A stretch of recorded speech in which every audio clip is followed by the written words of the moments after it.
Nindra, Chittoor, చౌడపల్లె, Chittoor rural, Thavanampalle, పెనుమూరులో వర్షాలు పడుతున్నాయి.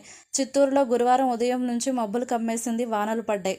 భారీ వర్షాల ప్రభావంతో వరి కోతలు, ఇతర వ్యవసాయ పనుల్లో రైతులు తగిన జాగ్రత్తలు తీసుకోవాలని సూచించారు.